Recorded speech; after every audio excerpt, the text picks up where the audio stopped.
see love in anything. Just when I surrender to my shadow, I snap out of it.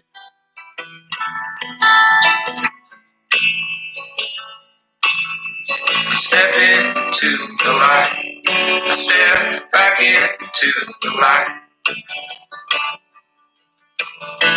Sometimes my mind feels like a valley, so I take it to the bar.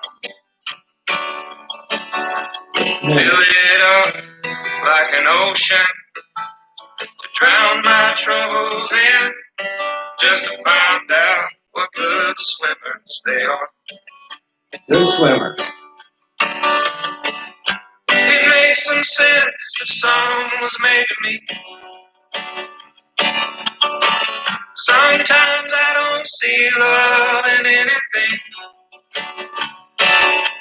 Just when I surrender to my shadow, I snap out of it.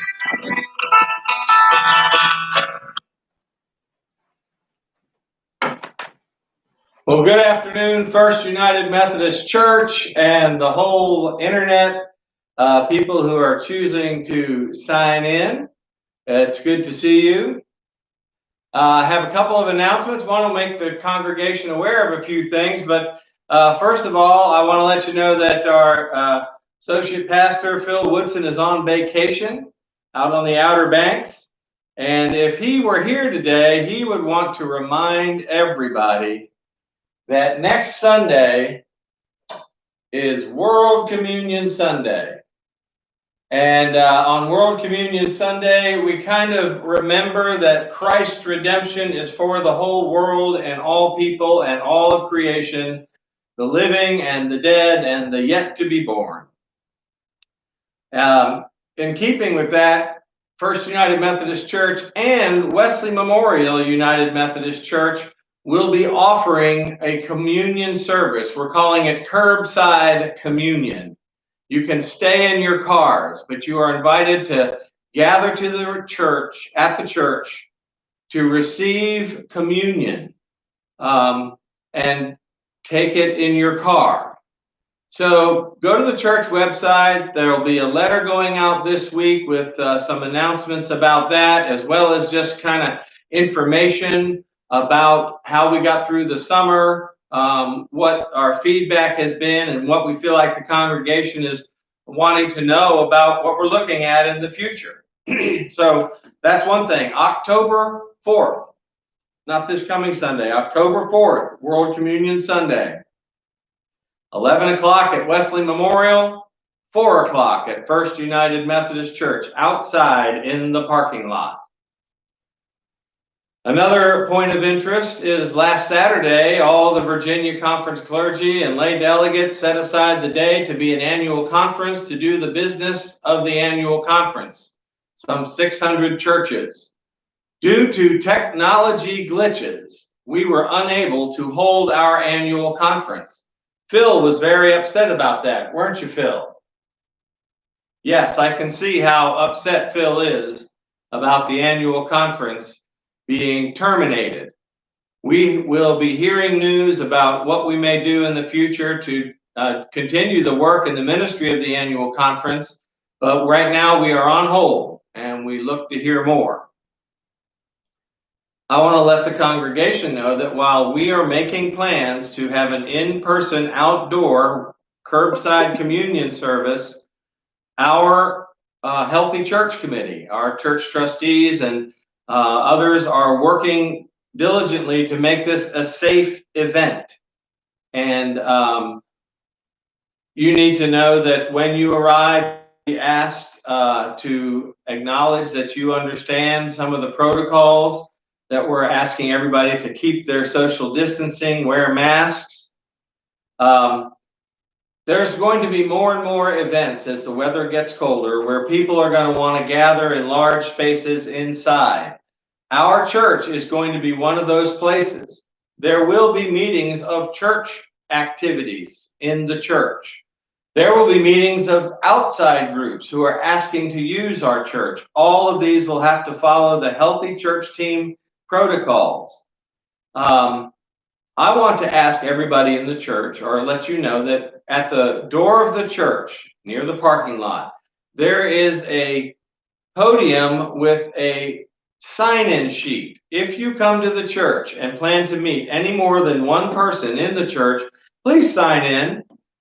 This is what's going to be, what the world's going to be like as we have contact tracing and need to know where people have been to get a handle on this virus.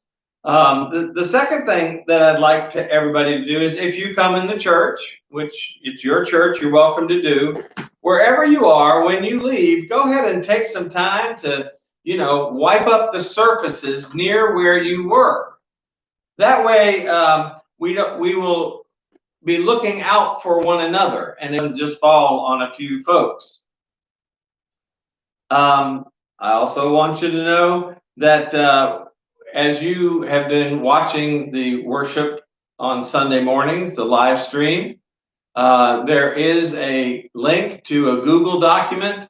If you remember, when we used to worship in the church, we asked people to fill out prayer cards and information and questionnaires to keep us informed of what you want to know. Well, you can't get these anymore, but that Google document is available on our church website with a link to the church worship services. So please keep the communication going. Let us know what your thoughts are, suggestions you have about how we can better be the church in this time of COVID. So please use that Google document. And I guess finally, the thing that I would like to share with you is how impressed and encouraged I am by your church leaders. The witness committee, the outreach committee, the nurture committee, the preschool task force, the trustees, the SPRC, the finance committee. All these groups of people are continuing to meet online on Zoom. Our church council met on Monday night, and you are all invited to be a part of those. If you just contact the chair of those, you can make sure that you get a link to be in or listen if you like, because we're really going to try to make an attempt to hear from what people are needing in this time of isolation. And especially, we want some creative ideas about how we enter into Advent and Christmas. As the weather gets colder, being outside may require clothing, and being inside will require more diligent social distancing and cleaning. Finally, I'd like to share with you that I've been meditating on the 139th Psalm, because as I view this time we've been going in, especially as the annual conference was terminated and postponed, we didn't get all the business done that we thought we needed to get done. We were hoping to have things work out a certain way. They don't work out a certain way. We are in a shadow time where there's a lot of uncertainty. And this Psalm 139, promises that God is with us, and God is even in those shadows, even in those dark places, where there's something for us to learn and grow about our knowledge and love of God and each other, and how to be the church of Jesus Christ, the body of Christ in the world today.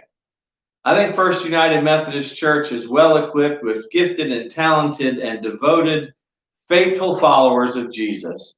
And I'm proud to be a part of them. I know Phil is too. Aren't you, Phil? Yes, you are. And we look forward to the creativity, ingenuity, and ability of this body of Christ to serve God and serve God's people in the world today. Thank you all for tuning in. Please use that Google Doc and let us know what's going on with you. God bless you. And now, just a little bit more Avett Brothers, if you like that album. I step into the light. I step back into the light.